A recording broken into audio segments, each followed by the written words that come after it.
ஓம் சாந்தி 12/4/2026 அவ்யக்த Bapdada revise date 30/11/2009. தந்தை மற்றும் அனைவரின் அன்பிற்குரியவராவதற்கு திருப்தியின் மணியாகி ஒவ்வொரு சூழ்நிலையின் தாக்கத்திலிருந்து விடுபட்டு இருங்கள். இன்று நாலாபுறமும் உள்ள திருப்தியான ஆத்மாக்களை பார்த்து கொண்டிருக்கிறார். திருப்தியின் மணிகள் நாலாபுறமும் தங்கள் மணியின் ஜொலிப்பை பரப்பிக் கொண்டு இருக்கிறார்கள். திருப்தி என்பது அனைத்திலும் பெரியதிலும் பெரிய நிலையாகும். எப்பொழுதும் திருப்தியாக இருப்பவர்கள் அனைவருக்கும் பிரியமானவர்களாக இருப்பார்கள். பாபாவுக்கோ பிரியமானவர்களாகவே இருக்கிறார்கள். யாருக்கு அனைத்து பிராப்திகளும் உள்ளனவோ அவர்கள் எப்பொழுதும் திருப்தியாக இருக்க முடியும். பிராப்திகளுக்கு ஆதாரம் திருப்தி. எனவே அத்தகைய ஆத்மாக்கள் அனைத்து பிராமண ஆத்மாக்களுக்கும் பிரியமானவர்கள். அனைத்து பிராப்திகள் என்றால் எப்பொழுதும் திருப்தியான ஆத்மாவின் வாயு மண்டலத்திலும் கூட தாக்கம் ஏற்படுகிறது. மற்றும் அனைத்து பிராப்திகள் பரமாத்மாவின் கொடை. பரமாத்ம தந்தை மூலம் அனைத்து சக்திகள், அனைத்து குணங்கள், அனைத்து பொக்கிஷங்களை பெற்றுள்ள ஆத்மா எப்பொழுதும் திருப்தியாக இருப்பார். திருப்தியான ஆத்மாவின் நிலை எப்பொழுதும் முன்னேற்றத்தில் இருக்கும். சூழ்நிலை திருப்தியான ஆத்மாவின் மீது தாக்கத்தை ஏற்படுத்த முடியாது. ஏனென்றால் எங்கே திருப்தி உள்ளதோ அங்கே அனைத்து சக்திகள், அனைத்து குணங்கள் தானாகவே வந்துவிடும். ஒரு திருப்தி அநேக குணங்களை தன்னுடையதாக ஆக்கிவிடுகிறது. ஆக ஒவ்வொருவரும் உங்களை நீங்கள் கேளுங்கள், நான் எப்பொழுதும் திருப்தியான ஆத்மாவாக இருக்கிறேனா?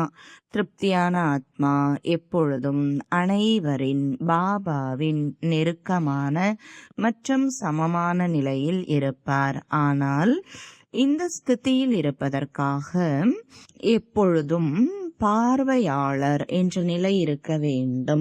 3 காலங்களையும் உணர்ந்த நிலை இருக்க வேண்டும். ஒவ்வொரு கர்மமும் 3 காலங்களையும் உணர்ந்த, அதாவது ஒவ்வொரு விஷயத்தின் 3 காலங்களையும் கண்டறிந்து பிறகு காரியம் செய்பவர். இதற்காக 2 விஷயங்கள் அவசியம். அந்த 2 விஷயங்கள் சம்பந்தம் மற்றும் செல்வம். அழிவற்ற தொடர்பு, அழிவற்ற செல்வம். அவை அழிவற்ற தந்தையின் மூலம் கிடைக்கிறது.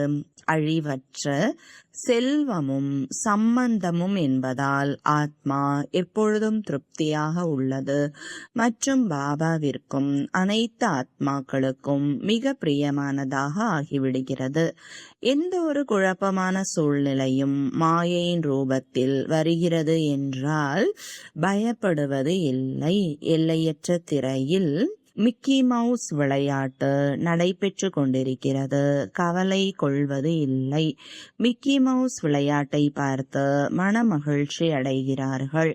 மாயையின் பல்வேறு ரூபங்களை பலவிதமான மிக்கி மவுஸ் ரூபங்களில் அனுபவம் செய்கிறார்கள்.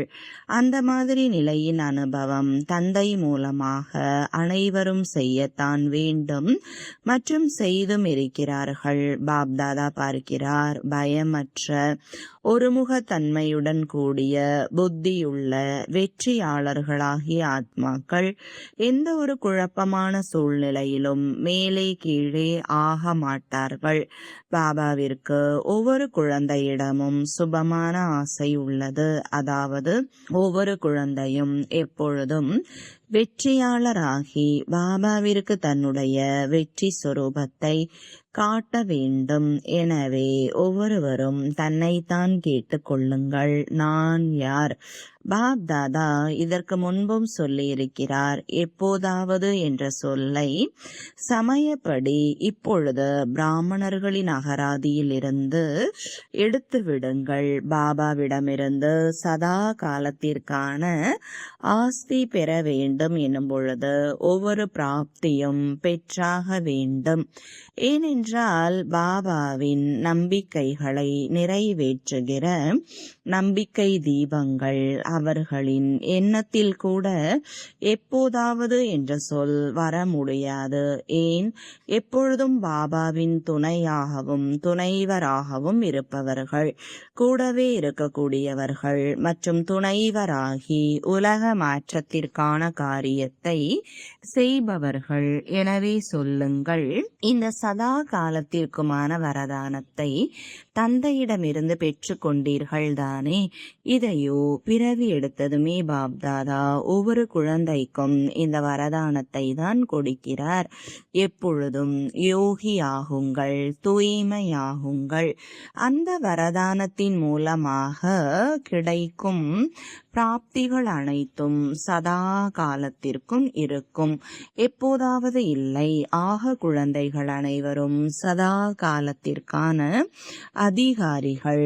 ஏனென்றால் பாபாவின் ஒவ்வொரு குழந்தையிடமும் கடைசி குழந்தையாக இருந்தாலும் பாபாவிற்கு மனதின் அன்பு உள்ளது.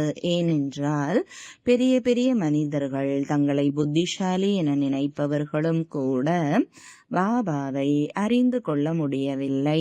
ஆனால் பாப்தாதாவின் கடைசி குழந்தை பாபாவை அறிந்து கொண்டு விட்டார். என்னுடைய பாபா என்று மனப்பூர்வமாக சொல்கிறார்கள். எனவே பாபாவிற்கு ஒவ்வொரு குழந்தையிடமும் அழியாத அன்பு உள்ளது. எனவே ஒவ்வொரு குழந்தைக்கும் பாபாவின் வரதானம் உள்ளது. குழந்தைகள் வரிசைப்படியாக இருந்தாலும் பாப்தாதா நாள்தோறும் ஒரே சமயத்தில் ஒரே வரதானம் அனைத்து குழந்தைகளுக்கும் ஒன்றாக கொடுக்கிறார்.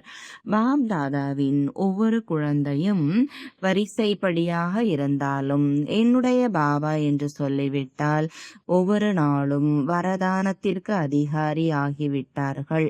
ஒவ்வொரு குழந்தைக்கும் எங்கே இருந்தாலும், இந்தியாவில் இருந்தாலும் வெளிநாட்டில் இருந்தாலும் அனைவருக்கும் பாப்தாதாவிடமிருந்து ஒரே வரதானம் தான் கிடைக்கிறது மற்றும் வரதானத்தை பெற்று மகிழ்ச்சி அடைகிறார்கள். ஆனால் இரண்டு விதமான குழந்தைகள் உள்ளனர். ஒரு விதமான குழந்தைகள் வரதானத்தை பார்த்து அவசியம் மகிழ்ச்சி அடைகிறார்கள். ஆனால் யார் வரதானத்தை பார்த்து மகிழ்ச்சி அடையாமல், இது எனக்கான வரதானம் என்று வர்ணனை செய்யாமல் வரதானத்தை பலனளிக்க கூடியதாக ஆக்குகிறார்களோ அவர்கள்தான் முன்னாள் நம்பரை பெறுகிறார்கள். ஆனால் விதையை வரதானத்தினால் நன்மை பெற்று வரதானத்தின் பலனை அடைகிறார்கள். விதை உள்ளது, ஆனால் விதையை பலன் தரத்தக்கதாக ஆக்கவில்லை, பலனை வெளிப்படுத்தவில்லை என்றால் வெறுமனே மகிழ்ச்சி ஏற்படுகிறது. வரதானத்தில் இருந்து பலனை வெளிப்படுத்துவதற்கு எப்படி ஏதேனும் விதை இருக்கிறது என்றால் அதன் பலனை வெளிப்படுத்த அதற்கு நீரும் வெப்பமும் தேவை. அப்பொழுதுதான் பலன் வெளிப்படும். எனவே இங்கேயும் கூட ஒவ்வொரு குழந்தையும் வரதானத்தின் பலனை வெளிப்படுத்த வேண்டும் என்றால், அதன் மூலம் விஸ்தாரம் ஏற்பட வேண்டும் என்றால், தனது மனதில் வரதானத்தின் பலன் மூலம் விருத்தி ஏற்பட்டு கொண்டே போக வேண்டும் என்றால், இங்கேயும் பாபா கூறுகிறார், வரதானத்தின் பலனை வெளிக்கொண்டு வருவதற்கு அடிக்கடி வரதானத்தை நினைவில் கொண்டு வாருங்கள். நினைவு சொரூபத்தின் நிலையில் நிலைத்திருங்கள். அடிக்கடி சிந்தனையில் கொண்டு வருவது மட்டுமில்லை, ஆனால் நினைவு. இதுதான் நீர் விடுவது மற்றும் சொரூபத்தில் நிலைத்து விடுவதுதான் வெப்பம் கொடுப்பதாகும். எனவே இது பலன் அளிப்பதன் மூலம் தனக்குள்ளும் அளவற்ற சக்தி நிரம்புகிறது மற்றும் மற்றவர்களுக்குள்ளும் அந்த பலன் மூலம் அந்த சக்தி சக்தியை அனுபவம் செய்விக்க முடியும். பாப்தாதா இப்பொழுது எதை விரும்புகிறார்? ஏனென்றால் பாப்தாதா சிறிது காலமாகவே சமயத்தின் எச்சரிக்கை கொடுத்து கொண்டிருக்கிறார். ஒவ்வொரு குழந்தையின் படிப்பினுடைய ரிசல்ட்டுக்கான நேரம் திடீரென்று வரப்போகிறது. அதற்காக எப்பொழுதும் தயாராக இருக்க வேண்டும். அதோடு பாப்தாதா இந்த அறிவுரையும் கொடுத்து கொண்டிருக்கிறார். இப்பொழுது பறக்கும் கலையின் தீவிர முயற்சிக்கான சமயம். சென்று கொண்டிருக்கிறோம் இல்லை, ஆனால் பறந்து கொண்டிருக்கிறோம். சாதாரண முறையில் தனது முழு நாளை கழித்து விடுவது என்ற அந்த சாதாரண முயற்சியின் நேரமெல்லாம் கடந்து விட்டது. எனவே பாப்தாதா சமிஞ்சை கொடுத்து கொண்டிருக்கிறார். ஒவ்வொரு வினாடி ஒவ்வொரு சங்கல்பத்தை சோதித்து பாருங்கள். தீவிர முயற்சி செய்யாமல் 1 மணி நேரம் சாதாரண முயற்சியில் இருந்து விட்டீர்கள் என்றால் அந்த 1 மணி நேரத்தில் திடீரென்று கடைசி பேப்பரின் நேரம் வந்து விட்டால் கடைசி நேரத்தின் நினைவை போன்ற நிலை ஆகிவிடும். அந்த 1 மணி நேரத்தின் சாதாரண முயற்சி எவ்வளவு நஷ்டத்தை ஏற்படுத்திவிடும். எனவே பாப்தாதா ஒவ்வொரு குழந்தைக்கும் ஒவ்வொரு சங்கல்பம், ஒவ்வொரு வினாடி நேரத்தின் மகத்துவத்தை பற்றி அவ்வப்பொழுது சமிஞ்சை அளிக்கிறார். குழப்பங்கள் வரும் நேரத்தில் அசையாமல் இருப்பதற்கான முயற்சி தீவிர முயற்சியாளர் தான் செய்ய முடியும். சாதாரண முயற்சியாளர் எவரடி ஆவதில் தாமதமாக ஆக்கிவிடுவார். மேலும் பாப்தாதா சொல்லி இருக்கிறார், 1 வினாடியில் புள்ளி, அதாவது முற்றுப்புள்ளி. தீவிர முயற்சியாளர் இல்லை என்றால் என்னவாகும்? அனுபவியாக இருக்கிறீர்கள். முற்றுப்புள்ளிக்கு பதிலாக கேள்விக்குறி ஆகிவிடாதா? புள்ளி எவ்வளவு சுலபம், கேள்விக்குறி எவ்வளவு கோணல் மாணலாக உள்ளது. முற்றுப்புள்ளி என்றால் முற்றுப்புள்ளி ஆகிவிட வேண்டும். கமாவும் இல்லை, ஆச்சரிய குறியும் இல்லை. என்ன செய்வேன் என்று யோசிப்பதற்கான நேரமும் கிடைக்காது. ஆக எந்த ஒரு குழந்தையும் இதை யோசிக்க முடியாது. இவ்வளவு வேகமான முயற்சி செய்வதுதான் பேப்பரில் தேர்ச்சி அடைவதாகும். பாப்தாதா பார்க்கிறார். இப்பொழுதும் காரணத்துடனோ காரணம் இல்லாமலோ ஏன், என்ன, எப்படி, இப்படி இது குழந்தைகள் சிலரின் தினசரி சார்ட்டில் காணப்படுகிறது. அநேகரின் சார்ட்டில் பாப்தாதா பார்த்தார். வீண் எண்ணங்களின் அலை சமயத்தை எடுத்துக்கொள்கிறது. மேலும் வீணானவற்றின் வேகம் அவ்வளவு தீவிரமாக உள்ளது.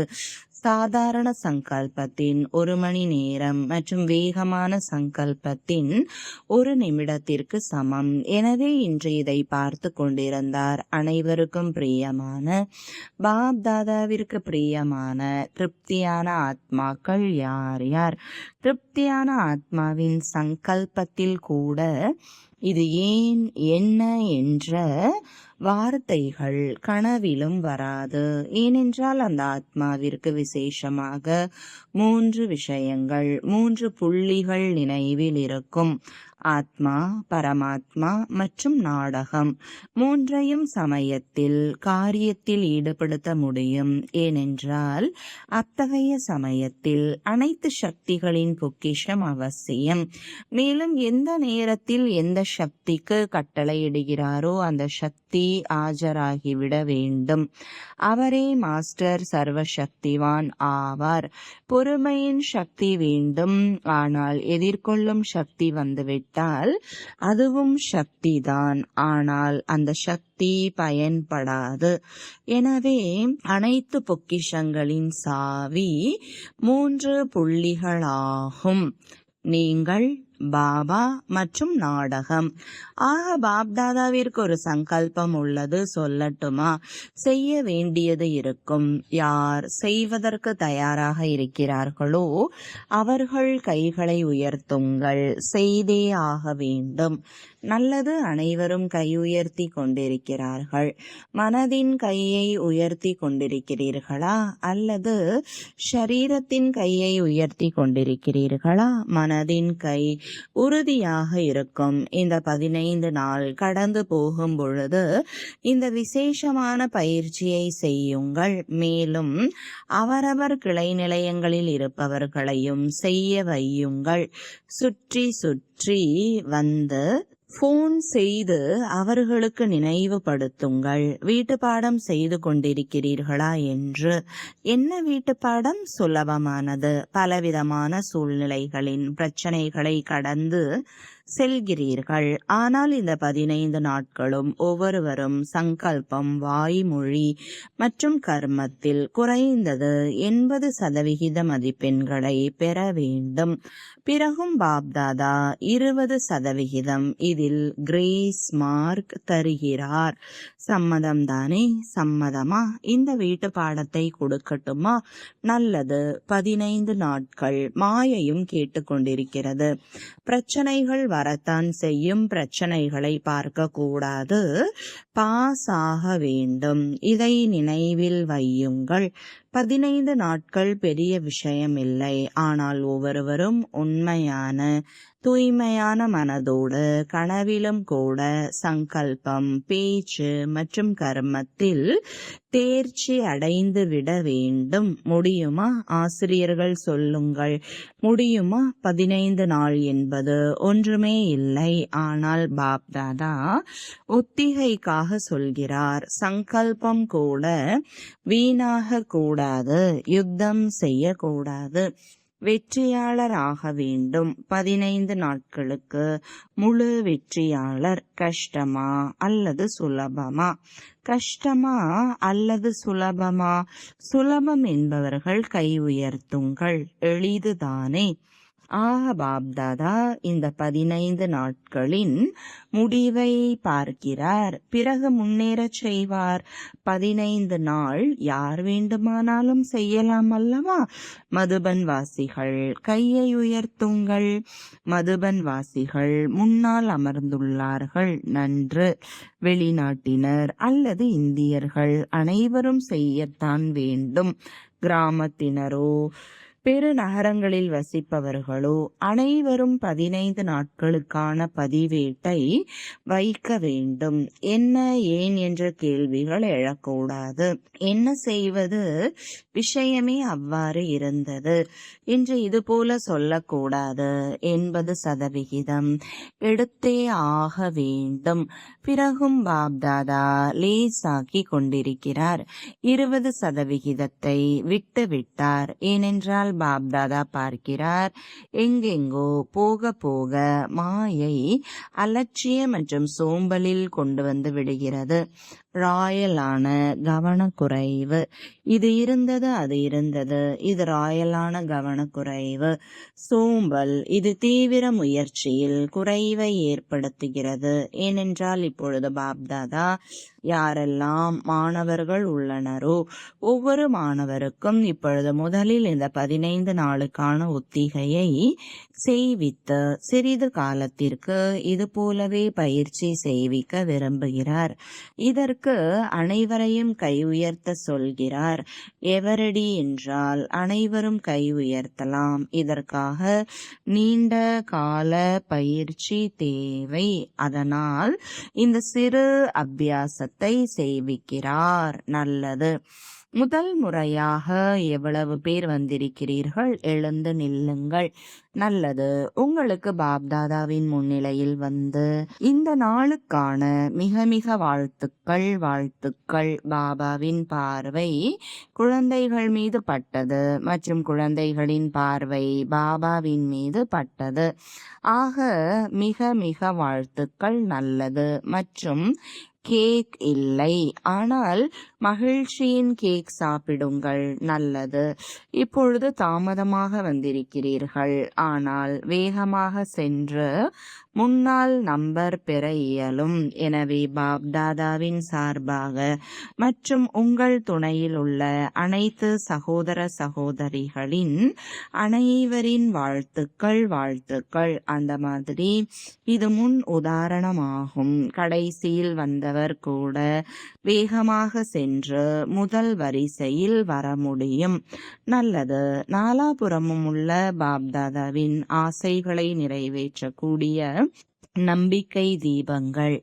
ஏன் என்ன என்ற பாஷையிலிருந்து விலகி இருக்கக்கூடிய, எப்பொழுதும் ஒரே சீராக, எப்பொழுதும் ஒரு பாபாவை தவிர வேறு யாரும் இல்லை, பாபாவிடம்தான் விசேஷமாக வாழ்க்கையின் 3 சம்பந்தங்கள், தந்தை, ஆசிரியர், சத்குருவாக அவரை அனுபவம் செய்பவர்கள். தந்தையிடமிருந்து ஆஸ்தி, ஆசிரியரிடமிருந்து படிப்பு, படிப்பின் ஆஸ்தி மற்றும் சத்குருவிடமிருந்து வரதானங்களின் ஆஸ்தியை பெறக்கூடிய பல மடங்கு அதிர்ஷ்டம் நிறைந்த ஒவ்வொரு குழந்தைக்கும் பாப்தாதாவின் அன்பு நினைவுகள் மற்றும் வணக்கங்கள். ஆன்மீக தந்தைக்கு ஆன்மீக குழந்தைகளின் அன்பு நினைவுகளும் வணக்கங்களும். தாதிகளிடம் இந்த முறை நாலாபுறமும் சேவைகளின் நிகழ்ச்சி மிக நன்றாக நடந்தது. அனைவரும் அனைவருக்கும் உதவி நன்றாக செய்திருக்கிறார்கள். எப்படி செய்வது என்று யாரும் யோசிக்க வேண்டி இருக்கவில்லை, செய்தே ஆக வேண்டும். ஒருவர் மற்றவரின் உதவியுடன் நிகழ்வுகள் நன்றாகவே நடந்தது. சப்தம் பரவியுள்ளது, செய்தியோ கிடைத்துள்ளது. இப்பொழுது இன்னும் முன்னேறி செல்லுங்கள். நினைவில் அனைவரும் மிக நல்ல அனுபவம் செய்தார்கள். ஏனென்றால் தலைப்பே வரதானம் பெற வேண்டும் என்றே இருந்தது அல்லவா? ஆக யோகத்தின் நிகழ்வினால் அனுபவம் செய்தீர்கள். பஞ்சாப் மண்டலத்தின் சேவாதாரிகளுடன். பஞ்சாபிற்கு நாடகத்தின்படி இந்த துறவிகள் மகாத்மாக்களுக்கு சேவை செய்வதற்கான வாய்ப்பு நன்றாக கிடைத்துள்ளது. மேலும் செய்து கொண்டும் இருக்கிறார்கள். பஞ்சாபில் உருவாக்கத்தின் சமயத்தில் எப்படி சேவை துவங்கியதோ அதுபோல சகயோகி மற்றும் வாரிசு தகுதி உள்ளவர்கள் நிமித்தமானார்கள். அங்கே எவ்வளவு தீவிரவாதிகள் உள்ளனரோ அதுபோல அவ்வளவு சிங்கம் போன்ற தரம் உள்ளவர்களும் வெளிப்பட்டிருக்கிறார்கள். இப்பொழுது பஞ்சாப் என்ன செய்ய வேண்டும்? இந்த சிறப்பு தன்மை இருக்கிறது. இப்பொழுது பஞ்சாப்காரர்கள் யாராவது அந்த மாதிரி சிங்கத்தை தயார் செய்ய வேண்டும். புகழ் பெற்றவராக சபையில் மைக்காகி தங்கள் அனுபவத்தை சொல்ல வேண்டும். மைக் பெரியதாக இருக்க வேண்டும், சிறியதாக இருக்கக்கூடாது. எப்படி அரசாங்கத்தின் முக்கியஸ்தர்கள் தனியாக உள்ளனர், ஆனால் மகாத்மாக்களிலும் கூட முக்கியஸ்தர்கள் உள்ளனர். அந்த மாதிரி ஏதேனும் பெரிய மைக்கை தயார் செய்யுங்கள். அவர்கள் தங்கள் அனுபவத்தின் மூலம் மற்றவர்களை உற்சாகத்தில் கொண்டு வர வேண்டும். அதுபோல யாரையாவது தயார் செய்து வெளிக்கொண்டு வாருங்கள். செய்ய முடியும். ஏனென்றால் தற்சமயம் அனைவரும் புரிந்து கொண்டுள்ளனர். சாது சந்நியாசிகளின் சேவைகள் துவாபர யுகத்திலிருந்து துவங்கின. ஆனால் தங்களுக்கு சமமான அந்த மாதிரி பெரிய குருவாக மற்றவர்களை சீடர்களை ஆக்க வேண்டும். அவ்வாறான உதாரணம் அவர்களுக்குள் இல்லை. மற்றும் பாப்தாதா தம்மை விடவும் சாமர்த்தியமான குழந்தைகளை தயார் செய்துள்ளார். அவர்கள் பொதுவெளியில் வருகிறார்கள். எனவே பஞ்சாப் ஏதேனும் புதுமையை செய்து காட்டுங்கள்.